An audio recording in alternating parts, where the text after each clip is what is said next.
Hey, good morning. Hey, I thought about this this morning. I was thinking, this is the Coleen and Kathy show. Isn't it awesome? Yeah. I don't know why you wouldn't tune in. Yeah, we're like influencers. Yeah. I got to it. tell you, the last couple of weeks have just been fantastic for you fans that are out there. You wouldn't really realize that we don't rehearse anything. This is all totally off the cuff. All we have is a topic and a summary. That's it. Yeah. And some pictures, and then we talk off of that. So I absolutely love working with Coleen because she is the best. She's the only person that I have ever met that actually owned a pet funeral home. I know. Isn't that awesome? Started the first one in the United States. Isn't that awesome? Yeah. 17 years ago. Let me clarify. I started the first standalone pet funeral home. I want to be clear on that because I don't know, for all my colleagues that have been doing this for years, the difference on mine and what made mine the first is that I didn't have a crematory and I didn't have a cemetery. All I had was a little pet funeral home. Yeah. And so it's for people to have services and visitation and come in and buy memorialization. It was amazing. Wow. Amazing. Yeah. Okay. So rewarding. Yeah. So today we're talking about two things. First, we're going to be talking about children and pet loss, and then I'll do dogs really grieve. So let's start with children and pet loss. What is it that you want to share with everyone? Here's what I want to share. Here's the biggest thing I want to share. What adults need to remember about children is that children are organic grievers. Children actually do it right. Children know how to do it better than we do. And if we would allow them to do what comes natural for them, then they can teach us a lot. They can teach us so much. But here's what happens. We're the adult and we know better, right? And that's just so not true, Kathy. It's so not true. So what I encourage parents to do, and I want to role play with you. Okay, I want to role play. Here's what happens. I was just going to ask a second. Let me just jump in here. All of a sudden, what popped into my mind was that I can see kids going about it in their normal way, and here the parents are trying to say, it's okay for you to cry. It's okay for you to do this. And the child might not want to. But so parents are the influence of them. I can see that. They're the barometer. They're the barometer. Yeah. So I always say that. I go, parents are the barometer of what kids do. And so they'll watch and then they'll either try to do that or, and I love if you say, I love what you just said, because I would hope that that's the case, that people say, if you want to cry, you cry. So often we hear, you know what, either big boys don't cry, big girls don't cry, or he's in a better place. We should be happy about that, which is really confusing. It's very confusing for a child. And so if we let them do what they need to do, but I got to role play with you. Okay, I got to role play. Go. So here's what happens. I'm working with a family and they tell me that there's a child in the home. And so I will invariably say to them, I want to give you my personal and professional opinion about bringing the child in or allowing the child to say the goodbye to the pet before I get there to take them into my care for my pet funeral home, right? Uh-huh. And I'll say, I want to give you my personal and professional opinion. Personally, we want the opportunity to say goodbye. And sometimes as children, we don't get that opportunity because professionally, I'm going to give you my opinion. What parents will say is, but I don't want to make the hurt worse, or I don't want them to remember what they see, or it's going to, out of sight, out of mind, we'll just move on and we'll we'll just kind of pretend it didn't happen so they're not more traumatized. Whatever the words are. Yeah. Oh my gosh. Yes. I hear that all the time. And so what I say to them is, my personal and professional opinion is, I'm going to help you, first of all, but I want you to bring the child in and I want us to have the opportunity to say goodbye. And I want to educate them about what's going on so that we have a very healthy way to frame death, to frame loss, to frame grief, to frame mourning, to frame all that. Let's have a very healthy way of doing that. and allow them to do what they need to do in their journey. Okay. And here's what happens. They go, well, okay, well, if we bring him in, won't he cry? And I go, oh, he will. Crazy, right? Yeah. He will. Of course he'll cry. It's his buddy too. It's his buddy. I got to tell you a story. You're so animated. You're so excited. Oh, I get so animated about this because the stories are so powerful, and I could talk all day long about children and what they've done in the most beautiful, beautiful way. And I'm going to end our segment with probably one of the most powerful stories, but I got to tell you a story. So we get a call one day, and it's a family, and they're getting ready to put to peace their boxer, Oscar. I'll never forget Oscar. This has been years ago. And so we go to the home, and the veterinarian shows up. And prior to us getting there, they had taken the little 4-year-old girl, Lily, never forget, they had taken Lily next door. Okay, so she wouldn't be there while we're all there. So we show up, and doctor shows up, and we put Oscar to peace, and we take Oscar into our care and go back to the pet funeral home. And it was my stepson who was assisting in the home. And so when he gets back, he says, listen, just have a feeling that Oscar's mommy is going to want to come in tomorrow and see Oscar again. And so let's hold Oscar here, right? And so we did. And so I talked to mommy that night, and she said, yes, indeed, she didn't want to come tomorrow and see him. And I said, what I just told you, I said, I'm going to give you my personal and professional opinion. Lily needs to come too. And she said, but what if she cries? And I said, well, she will, because this is her buddy. She's 4 years old, and she hasn't known life without Oscar. And so of course she's going to be sad, but let's let her be sad. And I'll be there to help her, and I'll be there to talk to her, because I know you and your husband are trying to maneuver your own grief journey. And so that's what I'm here for. I'm here to help. And so she says, well, I'll talk to my husband about it. And I said, well, let me tell you what he's going to say, because I always knew.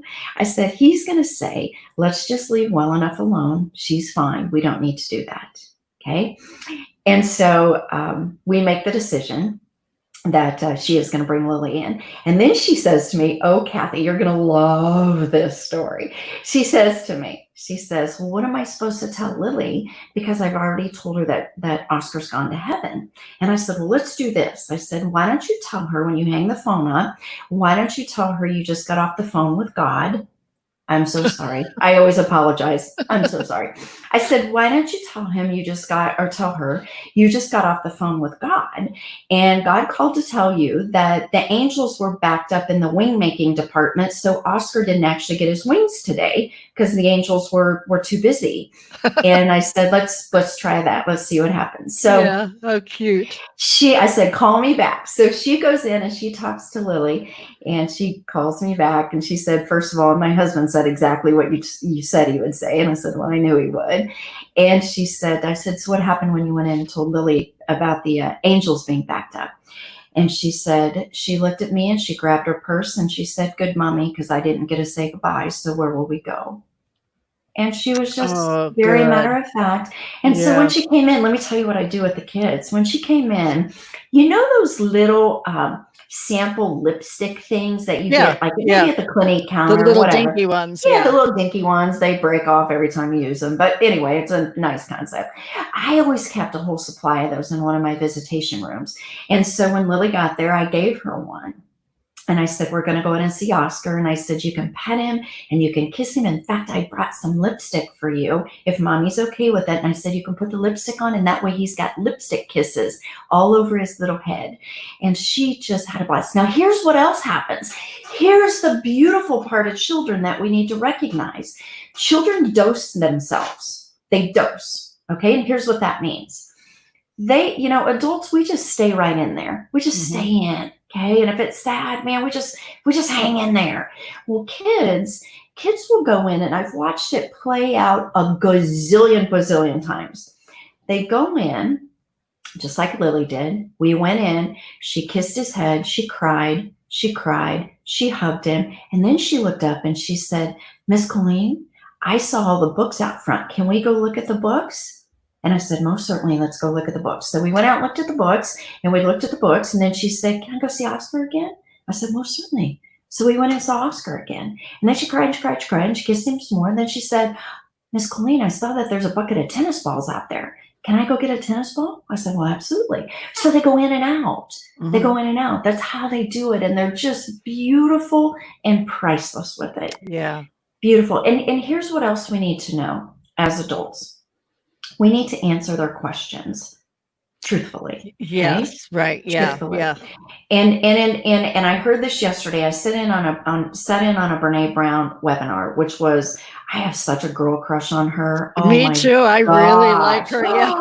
I love her. Yeah, she is great. Hashtag love. Yeah. And so she made this comment, and it's so true for kids too, that when there's not clarity of what's going on, people will make up their own answers. And kids are perfect at that. So what they may make up is, Mommy, did Benji die because I forgot to fill the water bowl yesterday?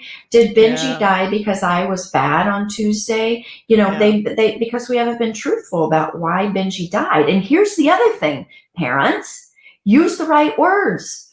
Okay? Let me tell you a little something. Saying the words put to sleep is not going to be fun tonight at bedtime. Oh, gosh. That's going to be icky. Or think about this. Benji's going to get a special shot. Well, what happens when we need to go to the doctor and get a special shot? That didn't work out so well for Benji, right? So we've got to use the right words. We've got to educate right. I recall a time which was very, very, very sad and very emotional, where a friend of mine, her dog got run over by a car. And here she's telling her 8-year-old son that if you wouldn't have left the gate open, he wouldn't have gotten killed. And I was like, what? You're putting this stigma on this kid. And the kid was, I didn't mean to, Mommy. I didn't mean to. And the guilt. The guilt that this kid had afterwards. And then they wanted to get another dog, and he didn't want another dog because he was afraid that he would kill that dog too. So that's another lesson that parents be very careful what you say, how you say it. Yeah. Be tender. And just have those open conversations. And I know, Kathy, we've got some pictures that I wanted that let's share a couple of those, because I want to get some context. Okay, which one do you want first? Why don't we do books first? Okay. So let's do the book first. Or the one that has the 2 books. Yeah. So if you're looking for resources, first of all, there are some amazing coloring books out there. And I know Kathy's going to show one here in a minute, but let's talk about that. My mentor is Dr. Alan Wolfelt, who is the book on the right side, How I Feel. Beautiful. Now, this one is in general on loss, but he does have a coloring book too for pets. So that is a beautiful one. I love the book on the left, Cat Heaven, and there's also Dog Heaven by Cynthia Ryland. Those are beautiful. And you know what I love about that book is that it's also beautiful for us big kids too. It's such a sweet little story and such a beautiful little story. I love those 2 books. There's another one out there too. Well, actually, there's a handful of. Mr. Rogers has one, which is an amazing book, The Fall of Freddie the Leaf, and there's a couple others out there as well. For Every Dog an Angel and For Every Cat an Angel are great kids books, a little bit older. Those are meant for a little bit older children. But those are beautiful. But we just put up, I had one of my colleagues, Taylor, who works with my amazing Grace in our social department. And Taylor just did this coloring book, which is now on my website. So if anybody needs to go download this coloring book that's out there, let's show that one, Kathy. It's, I was just going to say. I miss my that pet. one. Oh, that one. Taylor did. Oh my gosh, did a beautiful job on that. Allows them to write, allows them to color. And I love these lines that Taylor put in there for children to write. One of the things that I used to have kids do when they were coming in to see me and to see their precious love, one of the things I always had them do was write me a letter. And they could either write me a letter about the pet or to the pet. But I told them, I said, I want you to write me a letter. And I said, and if you want to, I want you to read it to me. And I had this little girl one day, she was a young little thing, I don't know, maybe 4-ish. And she wanted to read a picture or read a letter to me. And she opened her letter and there was absolutely nothing on the page. and she started to read, "Dear Fluffy," and she made the Oh, whole letter. Oh my oh my gosh. gosh. Wow. Oh, Kathy, I was a heap on the floor. I was a heap on the floor, but it was the most precious thing I'd ever seen. So Yeah. there's a beautiful thing. I want you to show the picture with the little clay disc. Oh, no, Kathy, don't do that. Show the picture with the little book with Miko on it, the brown little book. Because Okay. the parents are looking, oh, okay, listen, guys, I want you to look at this really closely. You know what this is? This is 2 paper bags that have been put back to back, folded in half, and they are the cutest little Oh, scrapbooks. how cool. They're so cool. I use these in all of my classes, and they're so simple and so cool. And the cool thing about them for children is that they're 2 paper bags put together, folded in half. So if you do the math, I think it's 8 pages or something, really, minimal. But what it is it's not too overwhelming for a child to put together their own scrapbook. And so Mhm. these are really easy peasy to craft items for the kids to do. Heck, you can do it for anything, but they're Yeah. really cool, easy peasy things to do for the children and to put together a beautiful little book, and they can record their own thoughts and put their own pictures in there and scribble and do whatever they need to do. So these are so easy to make. You pick up a bag of, I think they come in 100 at the grocery store for a couple bucks, so Mhm. it's a great craft project. So So that's beautiful. so that's a good thing. So what we're doing is we're giving kids something to do. We're giving them a task, a job, something to Yeah. do. The morning And work. do we say Mhm. to them, um, "This will make it easier"? Mm-mm, No? mm-mm. Do Oh, we no, say, nothing. "Okay, just Here's nothing, just" something. You know what? Here's something to do that we can honor Fluffy. And okay. here's your little book because nothing makes it easier. And we should never confuse a child that for them to think by the time they get done putting together a little craft book, it's going to be easier because it's not. They're still going to be Mm, sad. And so what it is making space for a child to say, tell me how you feel now. Tell me, if you can put into words what your word, what you're feeling. Tell me what that is, and permission to have all of them. If you want to be sad, if you want to be angry, and you know what, if you want to be okay, it's okay to be okay. yeah. Just what is it? And you know what, tomorrow you may feel different, and next week you may feel different, and next month you may feel different, and it's all okay. Every bit of that is okay, but nothing's going to take it away. Nothing's going to make it easier. Yeah. And if you want to cry, then just cry. I had a little girl, and I know you're going to show this picture of Tiny as well. It's a family here in my neighborhood that I help with their precious little rat terrier, Tiny. And oh man, I just wanted to squeeze their mom so tight. Amanda is 17 years old, and she's a classic woman where she would cry, and she goes, "I'm so sorry for crying." And her mom said, "Amanda, you cry your eyes out." And I said, "Girl, women are awful about apologizing for crying." And I said, "Don't apologize. That was your little babe, and Mhm. you cry your eyes out." Amanda was 17 and Tiny was 14, so she really truly didn't know life without Tiny. Now I want you to show Tiny's picture, The one and with the clay? yes. So here's what I did with this family, and I think maybe we've talked about it.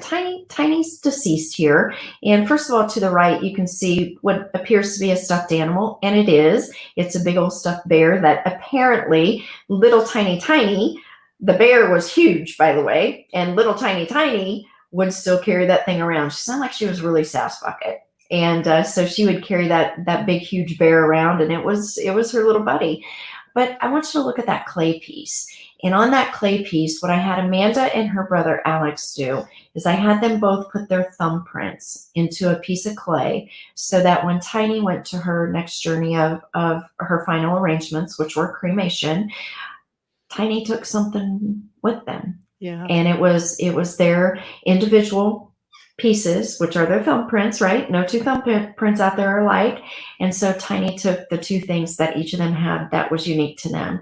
And so Oh, we took that. Isn't that a beautiful, sweet picture? And you yeah, can pick that's this is Crayola modeling clay, you guys. It's Crayola modeling clay. You pick it up at Hobby Lobby, you pick it up at Michael's, and it is so fun to work with. And even if we're now the next thing I want you to show is the rocks and the stepping stones. Okay. Oh, I love how I'm weaving this all together. This is so beautiful.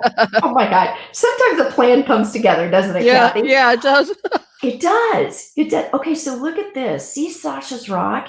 Sasha's rock, that is actually Sasha's paw print, her actual paw print. So I love these stepping stone kits that, you take some time before we get to the very final day and you do some paw print projects. So whether you take that Crayola modeling clay and you make a beautiful clay paw print, or you take these stepping stones and you make a beautiful stepping stone with the baby's paw print in it. Beautiful, just beautiful. Yeah, Great yeah, projects for the kids to do. yeah, for the adults to do too. For the adults to do. Yeah, Absolutely. Oh yeah, yeah. really like that. Absolutely. Yeah, aren't those? It's just perfect for the children. Just perfect. Okay. So what other picture? I can't remember. Did we have You another? got this Oh, one. yes.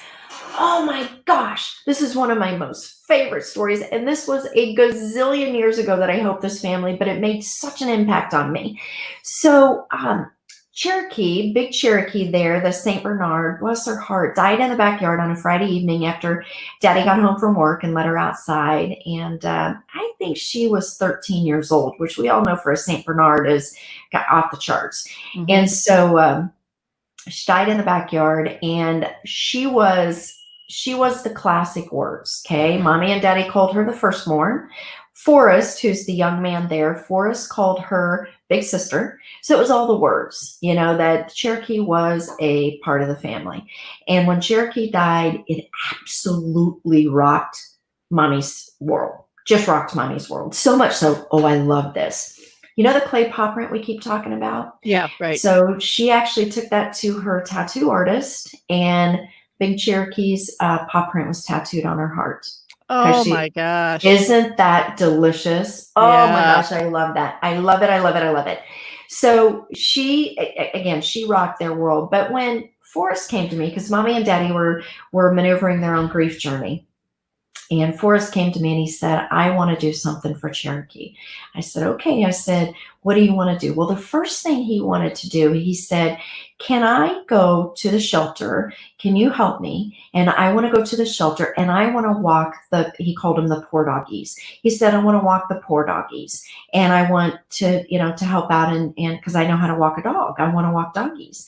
And so my friend happened to be the executive director of the shelter at that particular time. And I called Martha and I said, here's what I got going on. And she said, well, he's under the age limit, so let's do something else. Let's do a fun drive. And so there you go. That is a little poster that Forrest made. He hung it all around his neighborhood. Here's another cool thing he did. He took it to school and he hung it around school. And so I gave him a huge dog bed. I went and got a huge dog bed, which was my contribution to the fun drive. And he actually took this huge dog bed to school. They set it right down near the entrance, and he hung his little poster there. And they got their donations. And you know what else happened? The teacher allowed him to talk to the classes about his Cherokee and what he was doing. Oh, wow. Isn't that beautiful? That's another thing I want parents to know. Please make sure, and I know it's weird right now with what's going on with the schools and who knows what's going to happen there, but if they're in class, make sure you call the school. Make sure you let the teacher know, hey, listen, we lost the kitty cat last night, or the doggy died today, or whatever it is. So just put the teacher on notice that things are happening. So oh my gosh. And we had to make 3 truckfuls. We had to go with 3 truckfuls to the shelter when Forrest did his fun drive. And it was so cool because he picked up stuff from the neighborhood. He picked up stuff from the school. And then we actually had a funeral for Cherokee, a memorial service, which, by the way, memorial service means nobody present. Okay. Funeral service is body present. So we had a memorial service for Cherokee in the living room of their home. And to get into the service, there was an entrance fee, and it had to be a donation piece to the shelter, whether it was money or an item. Isn't that beautiful? Yeah, that is. Yeah, that's very good. And let me tell you something. He stood at that front door, and oh my goodness, he ran a tight ship. he ran a tight ship. You weren't coming in unless you had a donation item. Yeah. Yeah. Where is it? Give it to me. Give it to me. I had my hands full when I got there because I was doing the service. I'm like, Forrest, I got to check in my pocket. You're going to need to let me in, buddy. Oh, it was beautiful though. It was so beautiful. So let kids do what they need to do. I'm going to share my one little quick story. One of my girlfriends, I have a friend who actually works for me at my pet funeral home, and she would bring her daughter to work. So little 4-year-old, at that point, 4-year-old Maddie, which she graduated this year from high school. Holy cow, where did the time go? And Jessica happened over here, Maddie, one day, kind of holding court in her bedroom when she had a bunch of friends over for a party. And Maddie was holding court and decided she was going to teach everybody about death and loss and what it's like. Because one of the girls in there one of the little girls had just lost their kitty cat. And Maddie, I love this story. Maddie said, you know what? If you listen to your heart long enough, they still talk to you there. Oh my God, Kathy. Oh my. I thought Jessica was going to be in a heap on the floor. Is that not just beautiful? And out of the mouths of babes. Out of the mouths of babes. I love it. Wow. I love it. Yeah. Yeah.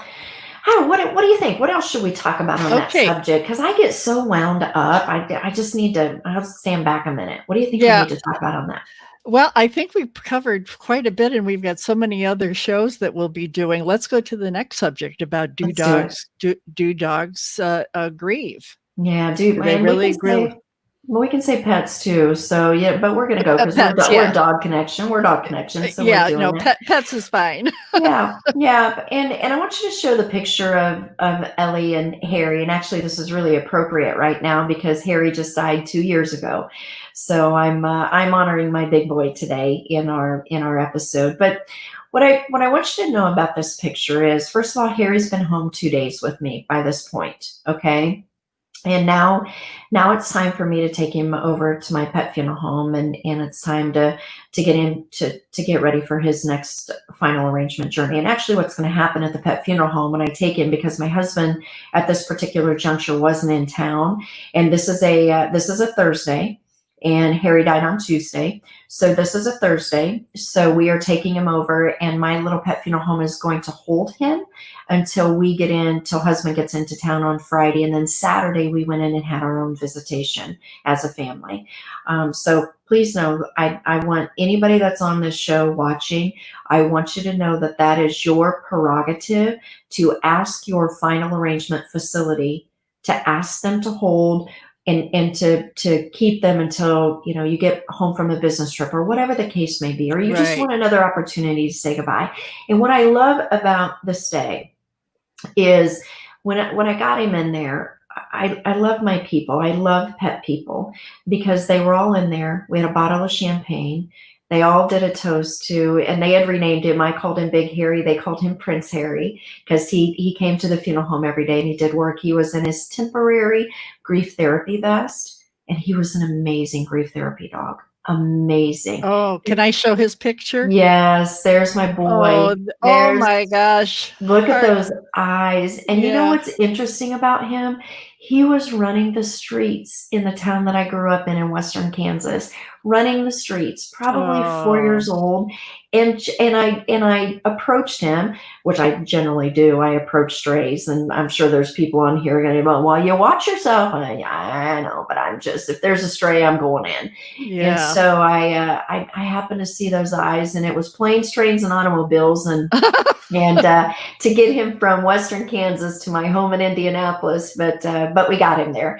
And 5 years later, he left me. And those eyes and the work that he did, he was so intuitive in the grief therapy work. So he was a prince, and I loved my people, and they called him Prince Harry. So when we got to the funeral home, we did a champagne toast, and we honored him, and we told stories there. But the picture that I want you to bring back up is this. It's the one with him and Ellie.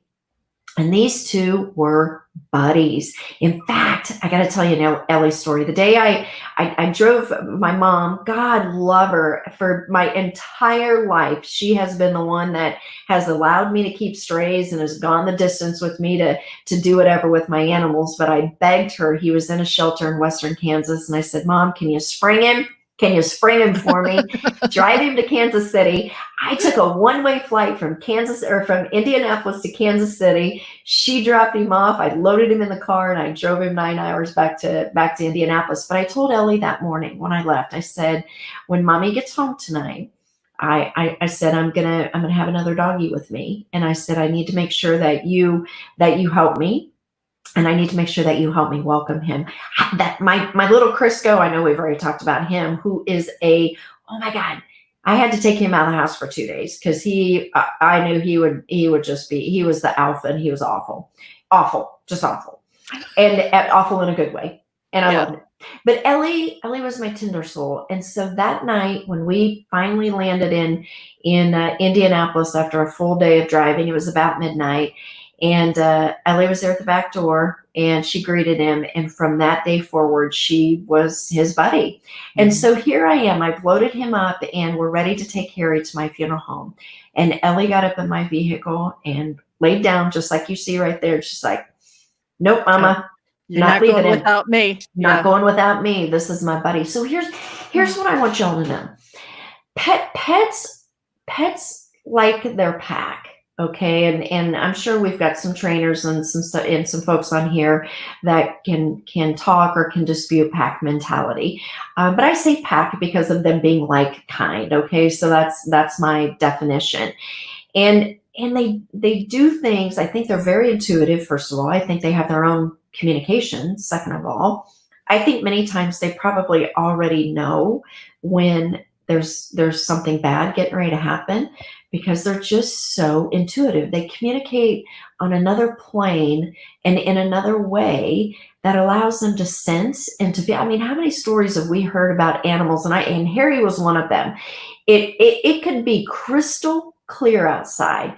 He was petrified of storms. And even coming up on 4th of July, oh my God, the 5 years I had him, 4th of July was awful.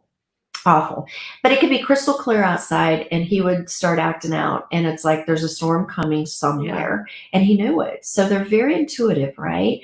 Animals are very intuitive with their own too. And so when you give them the opportunity to say goodbye to their friend, it bodes so much better versus them questioning. Yeah. Mommy, you loaded him up in the car today and you took him somewhere and then you came home without him. And so what I've heard countless times, Kathy, is that these same dogs run to the window every time a car goes by thinking, oh, he's home. Yeah. Because that's how he left. So he should be coming home soon. So give them the opportunity to say goodbye. If you can't, for whatever reason, maybe you've got to get right back to work after you leave the clinic and you've had to put somebody to peace. If you can't do it, here's what I tell people. Take a snippet of hair after they've died. Take a snippet of hair and take that home and allow the other animals at home to sniff that.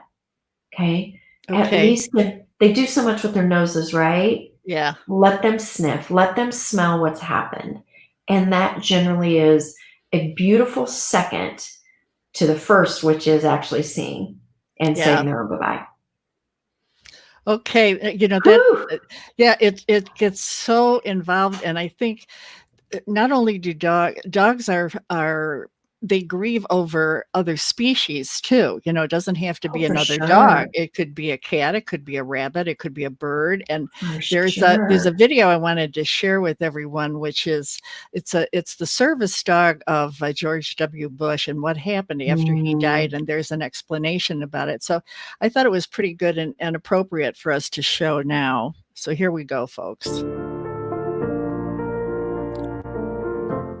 George H.W. Bush's service dog, Sully, is probably one of the most famous dogs in the world right now. But this viral image got us wondering, do dogs really grieve? Lauren Talarico went to find out. Among touching moments since 41's death are ones that show his service dog, Sully, still faithfully by his side. I see a dog that knows things aren't right. But is Sully really grieving, or are we humans just projecting how we'd feel? trying to figure out what's going on. Cameron Buckner is an animal cognition researcher at UH and had some fascinating insights about canine-human relationships. There's a very, very deep bond with dogs in a way that there is probably not with any other species. Buckner says dogs have been our companions for 16,000 years, and over that time, we've evolved together. We share a lot of the same brain areas that are responsible for emotional processing. And believes that in this photo, yes, Sully is grieving in a dog's way. They know something's wrong in a sort of deep way that they don't fully understand. So how do we comfort a grieving dog? Buckner says stick to their routines and give them lots of affection. Something we know Sully certainly got a lot of during his last mission. I would certainly say they have a very deep bond that shares a lot of the same emotional valence as human love. Certainly not as complicated as human love. That's part of the attraction. Standing for Houston, I'm Lauren Tallarico, KHOU. So that's I'm so glad you played that. Yeah, why? Well, I just think there were so many elements in there, and I'm glad you played it because it reminds me too of mentioning, don't forget, while animals grieve for their other pack members, if you will, and their other pet friends, they grieve for their human. And I came out of the human death care industry, and I really, really am adamant with funeral directors now, ask if there are surviving pets at home, because if there is, and one that was really tight and close to the deceased, then recommend they bring that animal in to say their goodbyes, just like Sully was allowed to do. I think that is so beautiful and so perfect, because again, just like the gentleman said in there, he's confused. There's so many things happening now. Where's his person? 41 was his person. Where's his person at right now? Right. And so the confusion.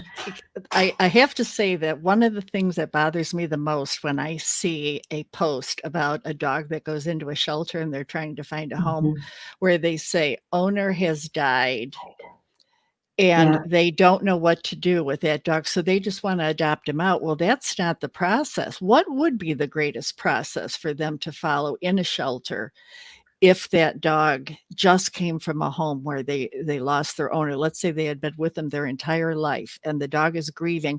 So there they are trying to cheer the dog up and understanding, well, okay, because if they would communicate, I believe, if the shelter would communicate to the public that this dog is grieving and has gone through a very difficult time, not understanding what happened to their owner, or to their companion, actually, not really owner, their companion. And now they're expected to go into a new home and be all happy and giggly. They're not going to do that. So what would your advice be? Kathy, I'm going to give you a gut reaction answer. If we've got any behaviorists on this show, I'd really love to hear their opinion, but I'm going to give you my gut reaction.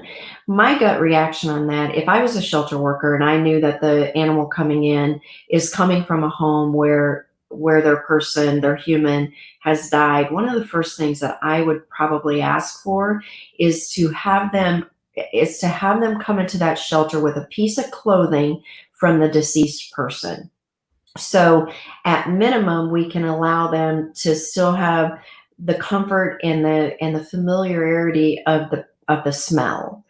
And again, if there's behaviorists on here, I would love to hear what you think about this. But that's the first thing that I would do. I know with my rescue, my Albert, who was in foster forever, they brought with him his favorite toy. So he, as he made the transition from one place to another, there was one piece that still was, had a sense of him, and everything wasn't brand new. And so I would have them bring that piece of clothing or that thing that had the scent of their deceased human, bring that in, and then educate. I tell you what, I think about the story that it's circulated around the internet a gazillion times about Tank, the dog that remember that story? And so if it's the package of tennis balls and all those things that says, listen, I want you to know a little bit about this little animal and what they were like in their last life, versus just turning them over and just saying, hey, here, let's go figure out how to start anew. Now, secondly, I got to tell you another thing. One of my girlfriends, and this goes right into this discussion, because I'll tell you the first story first story first. She had a service dog, and a full out vested service dog, Tara. And Tara did a lot of work in the Columbus, Ohio area for Schettinger Funeral Home, as well as the Ohio State University, and was a huge presence in both of those facilities. Very well known. And so when Tara died, but right before Tara died, as she was getting sick, Roberta had got the next dog, Willow, and Willow was being trained to be a successor, okay, to Tara. And Willow loved Tara. And there is, and of course, when Tara died, it was all over the news stations. And one of the pieces in the story was showing Willow as Willow went up, and Roberta held Willow to look into the casket to see Tara. And Willow started making these god-awful sounds and howling and screaming and wailing, and wouldn't stop. They finally had to take Willow out because she was just like a person. She was just overcome with emotion in losing her partner, if you will. And it was powerful. It was so powerful. But the second story I wanted to tell you about Roberta is she's a colleague of mine in the pet funeral industry, and she's now assisting at an amazing operation up in the Detroit, Michigan area. But Roberta had started there in the Columbus, Ohio area. She got together with a lot of shelters, and she started what she called, I think she called it the senior agreement, the senior program, something like that. I can't remember the exact terminology, but here's what it was. It was actually a contract, because think about one of the first things that seniors will say before they adopt again, or their fear of adoption. What if I die? What if I die? The animal, yeah. Right? So this agreement, which was so beautiful, was an agreement from the shelter that said, should that happen, we promise you that your puppy or kitty or whatever it is, bunny, whatever it is, we promise you that this animal will be rehomed and will have priority on lists or whatever. It was all the comfort. Great idea. Isn't that delicious? Oh my gosh, that's a wonderful idea. You know, I know that they talk about legacies and doing in their will and stuff like that, but that's great.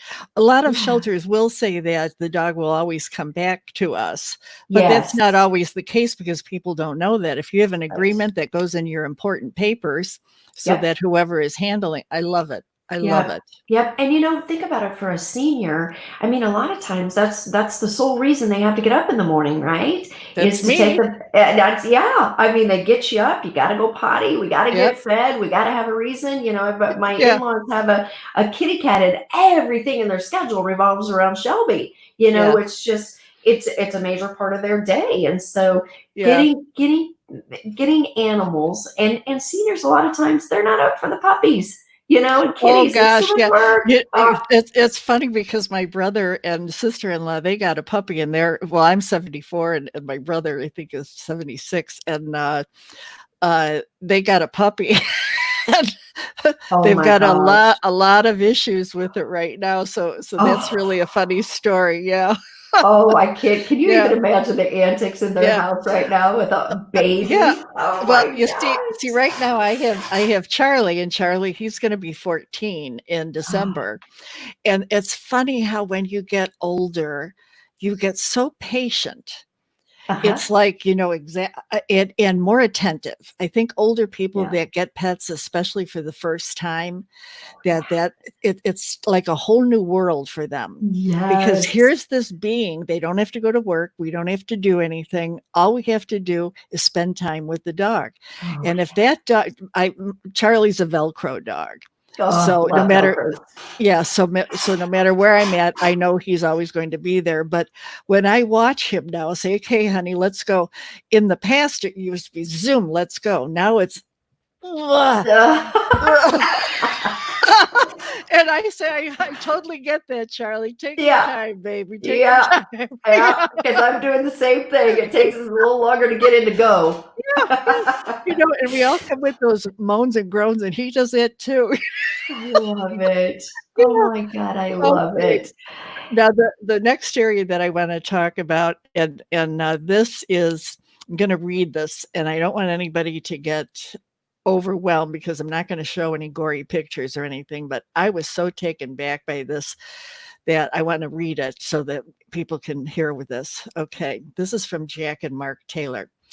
My lovely dog Holly was found dead tonight, head decapitated and also missing a front leg. No blood anywhere. She was covered in mud, but found on a dry patio area with no mud anywhere to be found in the garden. Best guess is she's been used for dog fighting, taken from the garden, then returned.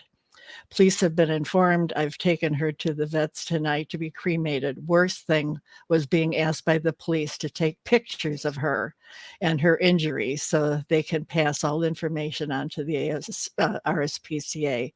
No words can describe how I feel right now. Some people will say it's only a dog, but she was family. We had her 13 years. She was soft as a bag full of kittens. All she wanted was to be fussed, loved, and fed. You couldn't have had a better dog. Rip, Holly, rest in peace. Oh my God. Special place in hell for those people. Special place in hell. Just gave me goosebumps when I saw that, because the pain that they're going through. It's one thing to lose a dog to illness, but it's another to lose a dog to torture and cruelty. And abuse and the pain that poor baby went through. Oh, geez, just prayers to those two gentlemen. Prayers. Like I said, special place in hell for the people that do that. Special, delicious place for them. Right. Yeah. So, well, that's the end of our show. We did great. What are we going to talk about next week? So what would be hot on your mind, Kathy? I didn't want to prescribe stuff. So what's hot on your mind? What do you? Well, I know you have a lot of resources and everything. So I think more than anything is just an overview of how people, not only are people coping with the loss, but once they go into the celebration mode, once they want to finally talk about their dogs, once they want to say, hey, you know what? I'm going to bring out all these pictures. I want to tell my story. Maybe we should give them a chance to do that. Maybe let's do a little Q&A and invite people to come on the show. Okay. And let's do that. And we can ask them to have their pictures, and they can send them to us. Or maybe we should do that in 2 weeks. Let's do it in 2 weeks from now, because we'll need time to get the people to come forward. I have an idea for next Friday. Let's do this, because I think one of the areas that people find intriguing, and especially when they've got a resource like me that I can educate them, number one, and number two, they can ask me any question they want to ask me, is in the area of what are the things that I can do to permanently memorialize my baby. And so I want to talk about jewelry. I want to talk about urns. I want to talk about painting portraits with the ashes of the pet. I want to talk about all those things. So what I'm going to do, Kathy, is I'm going to send you a whole ton of pictures that are going to be different memorialization things that I want our listeners, that I want them to think about and to look at and to get educated on as to what they can do when it comes to that day. And that way they can ask me questions. They can say, hey, I've got, for instance, I had a family that came to me and they had the urns of 10 kitty cats at home. 10 kitty cats, 10 different urns. Yeah. You got some people, and I'm going to be one of them. You got some people that tell me, Coleen, I am going to absolutely move myself out of my house with all the urns of all my babies because I got a menagerie. Yeah. And so I'm going to give you an idea of what to do with all of those. I'm going to give you some beautiful ideas of how to honor in the way that is appropriate, whether it's ashes blown in glass. We can make diamonds out of ashes now, which are flippin' gorgeous. They're just gorgeous. I didn't know that. Wow. Oh, really? My gosh. Think about what ashes are. They're high. It's the carbon of your bones. And so when you take that and you just press that, well, that's what a diamond is. A diamond's pressed carbon. They're beautiful. So, and also I got to tell you, there was an employee of this particular company I'm about ready to tell you about that was in one of my classes that I teach, my Pet Loss and Grief Companioning certification. And she was from a cloning company down in Austin. And I got to tell you, it was fascinating to hear from her. So I want to share all of those resources. I've got freeze drying we're going to talk about. I've got diamonds we're going to talk about. I've got cloning we're going to talk about. Can't wait. Okay. Cannot wait. Let's do it. All right. Okay. Bye, everyone. Bye, See you everyone. next week. Have Bye. a good weekend.